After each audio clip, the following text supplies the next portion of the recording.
Welcome to the Surface Interval with Inah. I'm your host Ahmad Inah. Today, in this introductory episode, I'm going to talk about Fuvahmulah in general, the fishermen, history of fishermen and sharks, and mainly I'm going to talk about tiger shark diving here in Fuvahmulah. Before I go more into those things, let me give a small introduction about myself. I was born and raised in Fuvahmulah and introduced to the sharks and the ocean at very early age by my great grandfather, and ever since I've been obsessed and fascinated by marine life, ocean in general, and doing different activities that is related to ocean. And throughout my life, I've been swimming a lot, surfing, spearfishing, collecting octopus, lobsters around the island. That's how I grew up doing, which was something that is very normal for a kid like me who grew up in the island would do. And by doing so, often I encountered sharks, different species of sharks, and as well as sometimes I encountered tiger shark as well. But it was a normal thing for us, like any other fishes. Sharks were something very normal to see during our activities in the water. But I grew up and left the island, found a job at a resort when I was 16, and I was working in different resorts around the Maldives, mainly as a dive instructor for 17, 18 years. And when I had an opportunity to open a dive center about 3.5, 4 years ago, I took the opportunity and opened the dive center, which is now called Pelagic Divers Fuvahmulah, and been diving with tiger sharks for a very long time, even before I opened the dive center. But now I get to work and get paid by doing my passion. So that's a small introduction about me. Enough about me. So let's get to the point. So let's talk about Fuvahmulah. So Fuvahmulah is located about 310 miles south of Male, which is our capital. So, and Fuvahmulah is kind of located in the middle between three southern atoll, which is Huadu and Addu. So we are kind of located in between these two big atolls in the southern hemisphere. So to get here, you can take either a domestic flight from Male and fly directly into the island. We have an airport on the island, or you can take some airlines like Sri Lankan Airlines, go to Addu, which is the southern atoll, and then take a ferry and come to the island. Also, you could stay one of the luxury resorts if you got a lot of money, and rent a speedboat and come for a day trip, or come to the island and do some dives as well. So these are the three main ways that you could come to the island, which I'll probably in the future episodes I'm gonna go more detail into those things. So yeah, because of the location, Fuvahmulah is basically one island in the middle of nowhere. Generally, the other atolls in Maldives have a lot of islands and reefs and different reef structures in one atoll, but this island has just one island in the middle of Indian atoll. There's no other reefs or island within 30-mile radius. The topography is very unique. Just 50 meters from the beach, it drops down to a couple of 100 meters, and then 900,000 meters, and then about a few miles away from the island is a couple of thousand meters. So this gives a very unique topography around the island, and we believe because of this we have such an incredible biodiversity underwater, uh, including a lot of different kind of sharks like tiger sharks, threshers, hammerheads, whale sharks, silver tip sharks, gray reefs, white tip sharks, gray nurse sharks, oceanic white tips, silkies, oceanic mantas, as well as mecos, big schools of tuna, starfish, many hundreds of different kind of fishes around the island. Um, so it has all these pelagic species, as well as one of the healthiest hard coral structure around the Maldives. Back in 21, we did a little survey, and basically we counted all different kind of species of corals and fishes, that is reef fishes around the island, and then we compared the data that is available around the Maldives, and we found we have the most diverse and incredible healthy hard coral structure in the Maldives. Now, out of all the incredible species that we find around the island, I think most people are super interested in tiger sharks, and that is my favorite sea animals too, and I love it. I do it every day. So today I'm going to talk about a little bit more into details how we do tiger shark diving, the safety, and in general the everything around the history and all of it. So one thing we know is around the world since 1960s, due to various 1917, sorry, due to various reasons, mainly shark fishing or shark finning, the population of tiger sharks or sharks in general has been going down and down very rapidly. However, around this island, we have a very healthy tiger shark population, especially, and other shark species as well. But today we're talking about tiger sharks. So we also have a marine biologist with us working full time, and also we collaborate with other dive center in the island. And over the last years, we actually have counted more than 260, 70 different individuals around the island. So this gives us an incredible population of sharks that we can enjoy, and we are very proud to have them around the island. And for a lot of people around the world, these tiger sharks around Fuvahmulah has been known over the last 6-7 years because of shark tourism.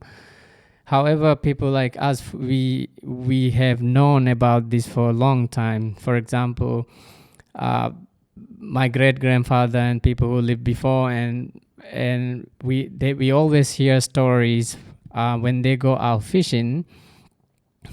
Basically, what they use is a line with a hook and a bait on it, hand line fishing for the tunas. And while catching these tunas, obviously the tiger sharks figure out if they hang around the boat long enough, they can catch half of the tunas the fishermen are catching. So this coexistence between the fishermen and tiger sharks has existed for a very long time, and locals from the island knows about it since from the beginning. And now, like the question is, was the fishermen catching sharks in the past, or they do now? Yes, they in the past, for two main reasons, fishermen do catch some sharks, tiger sharks as well. And firstly, they were catching sharks to extract the oil from their liver. to put it on their fishing boats. Most of the fishing boats are made from wood back then, so to protect the boat from termites and stuff, they were using this oil, which is a good reason back then. But now we got alternative synthetic stuff that we could put on the boat, and that would protect the boat. And secondly, they were catching sharks for meat consumption. If there's no tuna fishing around the island, they would catch a shark, I don't know, silver tip or oceanic white or gray reef, something like that, and strictly to eat the meat. And some fishermen, until today, they do it when there's no tuna fishing around the island, just for meat consumption. And I personally believe it's not a problem. And that's how we have survived for a very, very long time. And fishermen, if they do it, if they catch 1 or 2 or 3 a month, is not a problem at all. So now the tourism part. In 2003, they built a harbor at the south side of the island with a fish market around 2004 and 5. When the fish market was built, the whole movement of fishermen changed, and they all started coming, obviously, to the harbor and started selling their fish in the fish market. And initially, they started, when they cleaned the tunas, they were dumping all these tuna waste back in the harbor, inside the harbor actually. And obviously, these were the fish waste. Otherwise, they were dumping it out in the blue. But now, when they started dumping it inside the harbor, a lot of tiger sharks started gathering close to the harbor area because they smell it. And I have personally, around 2014, when I was spear fishing at the entrance area of the harbor, had seen tiger sharks swimming at the entrance of the harbor. But fast forward 2016 and 2017, one of the dive operator, what they had decided is they're gonna take all the fish waste from fish market and started dumping it at the entrance of the harbor. Prior to that, there were a few dive centers. They were just diving, at the south side, at the plateau of Ariked area, and people were seeing tiger sharks just swimming across there. But when they started dumping all this fish waste at the entrance, obviously they attracted a lot of tiger sharks, and that's how the shark diving as it is started around 2016 and 17. So now, there are around 9-10 dive operators on the island. Today, I'm going to explain how we do it, how Pelagic or my dive center, how we do it, what are the safety measures and everything we do when we conduct the tiger shark diving. This being said, I have to say that tiger sharks are apex predators, and to dive with them or to go in the water, we have to always respect them. We always have to look at in their point of view, because we are going in their elements. So as a dive center who's providing safety for the people coming from all over the world, we have to take some kind of safety measures, and I'm going to explain what we do to provide safety around the tiger shark diving. We encounter a lot of tiger sharks, especially first 3, 4, 5 months of the year. we get up to 40 tiger sharks at a dive. 20-25 is average, and it can go up to 40. The maximum number of tiger sharks have recorded in a single dive in Fuvahmulah is 48. So this means we have a lot of tiger sharks.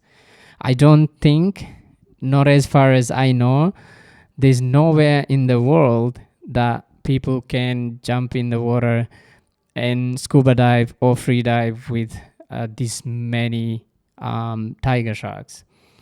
So we obviously uh, been diving since we were young, and we're very familiar with these sharks, and um, all the locals that work in our dive center are locals, and they've been swimming and doing different activities, free diving, fishing, all their life. So they're very used to these animals. So the way we conduct the shark dive is obviously one of the most important thing is the ratio, guide to diver ratio. So we have 1-4. So each dive guide will have maximum will take four guests at a time. Our group size is maximum 12. So in average, each dive we would have 3-4. Most of the time, actually, 4 dive guides: 2 at the back of the line, 2 at the front of the front of the group. So once we jump in, obviously we are diving at an entrance of a harbor. We need to maintain certain depth, so that means we have to go down 10 meters. We maintain the depth. We go at the entrance of the harbor. Everyone sit down.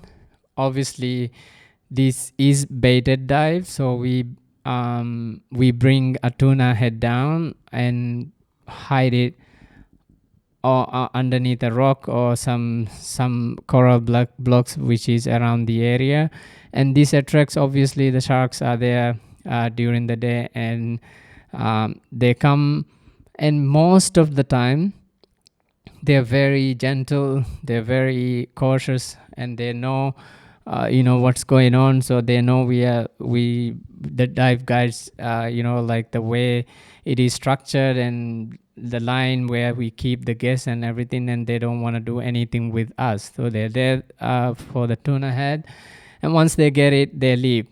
So obviously we keep the group size small. We have more guides. The guide to diver ratio is 1-4, and then we have 2 guys who are watching behind the groups, then 2 guys who are watching the sharks that is in front of the group. If they are coming too close, they do a parallel swim with the sharks, and they make the sharks swim away.